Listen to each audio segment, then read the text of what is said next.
Diễm xin chào cô chú, anh chị, các bạn và các em. Nhận được yêu cầu thì hôm nay Diễm chia sẻ cách làm bánh chiffon, cũng là một loại bánh bông lan. Nhưng mà cốt bánh này ngoài cái độ mềm xốp thì cái độ ẩm trong bánh rất là cao. Khi làm thì mình cần lưu ý một vài điểm để bánh của mình nó không bị xẹp hoặc là bị thắt eo khi mà nướng xong đó. Thì Diễm cũng rút ra được một số kinh nghiệm Diễm sẽ chia sẻ trong video. Bây giờ mình cùng vào bếp làm món bánh này với Diễm nha.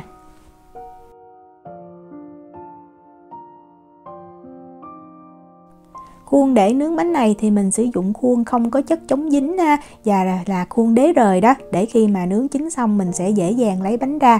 Thì công thức 5 trứng hôm nay Diễm chia sẻ, mình sẽ sử dụng khuôn có cái đường kính từ 20 cho tới 22 cm là vừa. Về bột mình sẽ sử dụng bột bánh nha, hoặc là ở Việt Nam mình có thể sử dụng bột bánh bông lan hoặc là bột mì số 8 đều được. Mình không nên sử dụng bột mì đa dụng hoặc là bột bánh mì, thì cái bánh của mình làm xong nó rất là dễ bị xẹp đó. Về đường thì Diễm sử dụng đường bột, tại vì đường bột ngoài đường nó còn có thêm tinh bột bắp vì vậy giúp cho cái bánh của mình khi làm xong nó sẽ có một cái độ mềm xốp và rất là nhẹ luôn. Còn nếu mà mình không có thì mình sử dụng đường thường cũng được.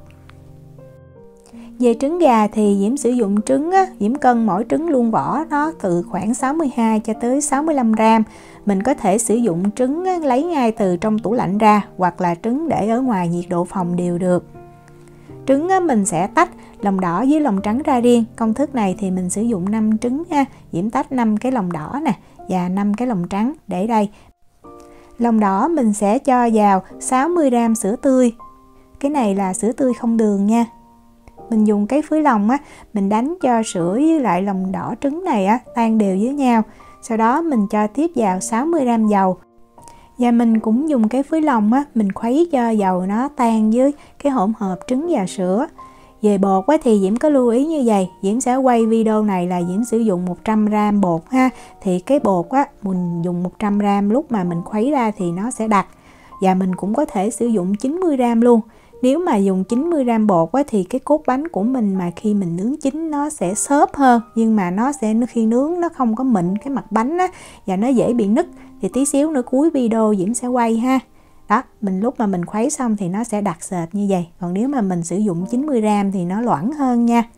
Để cho bánh nó thơm Diễm cho vào 1 muỗng cà phê tinh chất vani. Và mình cũng khuấy lên cho thật là đều luôn ha. Sau khi khuấy đều thì bây giờ mình đi làm nóng cái lò nướng. Bật lò lên Diễm sẽ để 2 lửa trên và dưới, không có bật quạt. Nhiệt độ là 140 độ C, 284 độ F. Bây giờ mình đi đánh lòng trắng trứng, thì Diễm cho vào lòng trắng trứng 1/4 muỗng cà phê muối. Và máy đánh trứng mình sẽ dùng một cái tốc độ duy nhất để mình đánh thì Diễm để số 2. Cái máy của Diễm có 5 số nè, cái công suất của nó là 350W nha. Đầu tiên mình sẽ đánh cho cái lòng trắng trứng này nó bong lên như là bọt xà phòng thì cái thời gian nó khoảng cỡ 30 giây Đó, khi mà mình thấy nó bong lên như vậy nè thì bắt đầu mình cho đường vào. Thì lượng đường Diễm cho ở đây là 100 gram đường bột nha. Còn nếu mà mình sử dụng 90 gram bột mì thì mình cũng sẽ sử dụng 90 gram đường bột luôn. Mình lưu ý là cái lượng đường và bột mình cho vào sẽ bằng nhau nha. Mình cứ cho đường vào từ từ từng muỗng một, mình đánh vài vòng xong mình cho tiếp. Thì tổng cộng cái thời gian mà Diễm đánh để Diễm cho đường này là khoảng 1 phút Nếu mà mình không sử dụng đường bột thì Diễm thấy cái cốt bánh của mình nó xốp, nhưng mà nó không có cái kiểu mà mềm mà thiệt là nhẹ Tùy mình thích nha. Mình nên thử 2 cách để mình có thể so sánh được. Sau khi cho đường xong thì mình tiếp tục mình đánh đều nhẹ tay mình nên quay cái máy đánh trứng của mình theo một vòng thôi, hoặc là kéo lên kéo xuống, chứ đừng có quay ngược chiều lại thì nó dễ làm cho cái bọt khí nó vỡ Tại vì có nhiều bạn đánh hoài mà nói là nó không có cứng được, thì Diễm nghĩ là do cái cách mình đánh nó bị sai Thời gian để đánh cho lòng trắng trứng này nó bong đặc Diễm canh là khoảng từ 4 phút cho tới 4 phút rưỡi. Mình đánh cho tới khi mình thấy cái lòng trắng trứng nó đặc lại, nó bóng và nó có một cái độ dẻo cứng, chứ không phải thiệt là cứng hoặc là thiệt là mềm Lúc mà mình quay cái cây đánh trứng mình sẽ thấy nó tạo thành những cái vân. Đó là như vậy nè. Thì là mình đánh đạt. Hoặc là mình có thể tắt máy rồi mình kéo cái lòng trắng trứng lên để mình xem. Kéo nhẹ lên. Đó, nó giữ như vậy. Nhưng mà nếu mà mình kéo cho cái lòng trắng trứng nó nhiều xíu, nó ngoặt xuống. Cái này là mình đánh chớp mềm trung bình, nó không phải cứng mà cũng không phải quá mềm ha. Mình sẽ lấy 1/3 cái lượng lòng trắng trứng đó, mình cho vào cái hỗn hợp lòng đỏ. Và mình dùng cái phới lòng á, mình trộn cho lòng trắng trứng này nó hòa đều trong hỗn hợp lòng đỏ. Cứ trộn nhẹ tay thôi, cái này thì cũng không cần đòi hỏi kỹ thuật gì ha. Quan trọng á, là cái lòng trắng trứng và lòng đỏ nó trộn đều với nhau. Thì thời gian nó khoảng cỡ 1 phút á. Đó, sau khi mình thấy đều như vậy thì mình sẽ cho ngược cái hỗn hợp này vào lại cái lòng trắng trứng. Và mình cũng tiếp tục dùng cái phới lòng á, mình trộn bột luôn, mình không cần phải dùng cái cây khuấy bột ha. Đó, mình cứ trộn nhẹ tay, mình kéo cái phới lòng lên cao cao tí xíu cho cái hỗn hợp trứng nó chảy xuống. Như vậy thì Diễm thấy mình trộn rất là nhanh và dễ, cũng không cần phải đòi hỏi kỹ thuật nhiều. Thì thời gian để trộn đều cái hỗn hợp này cũng nhanh ha, khoảng 1 phút à. Mình không có nên trộn lâu làm cho cái bọt khí trong lòng trắng nó vỡ, thì lúc mà mình nướng cái bánh mình không có nở cao được.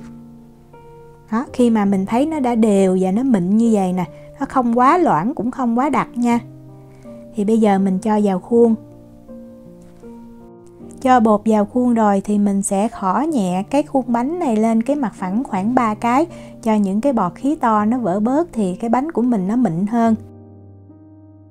Mình đặt bánh ở rãnh thứ 2 của lò từ dưới đếm lên và mình nướng ở cái nhiệt độ 140 độ C này trong vòng 45 phút. Thì Diễm có lưu ý như vậy, cũng tùy cái lò nướng nhà mình á, Diễm có nướng 150 độ C thì Diễm thấy cái bánh nó vàng nhanh hơn và nó bị nứt cái mặt. Vì vậy Diễm nướng 140 độ C thì Diễm thấy nó ổn định hơn. Cái này là mình phải làm thử rồi mình điều chỉnh cho nó phù hợp với cái lò nướng của nhà mình nha. Bánh sau khi nướng xong á, thì mình lấy ra và mình úp ngược nó như vậy và để cho bánh nguội. Vì cốt bánh này nó có cái độ ẩm cao á, mình phải úp ngược như vậy để hạn chế cho bánh nó co lại nhiều quá đó. Sau khi bánh nguội rồi thì mình sẽ lấy ra khỏi khuôn. Mình kiểm tra mình thấy bánh nguội ha. Đây là bánh mà Diễm dùng 100g bột và 100g đường thì mình thấy mặt bánh nó rất là mịn. Và Diễm thấy á, nó co lại cũng không có nhiều như là mình dùng cái công thức là 90g bột và 90g đường. Cái cốt bánh này á, nếu mà mình làm để mình ăn như dạng bánh bông lan không á, thì Diễm thấy mình nên làm. Tại vì á, ăn nó mịn và nó xốp cái kiểu như là bánh phô mai Nhật Bản luôn á, thơm, ngon. Trong khi nếu mà mình thích làm theo cái kiểu mà cốt bánh bông lan và không cần cái mặt bánh nó mịn á, thì mình làm cái công thức là 90g bột và 90g đường. Đó, mình cầm lên mình thấy nó rất là mềm luôn và thơm nữa.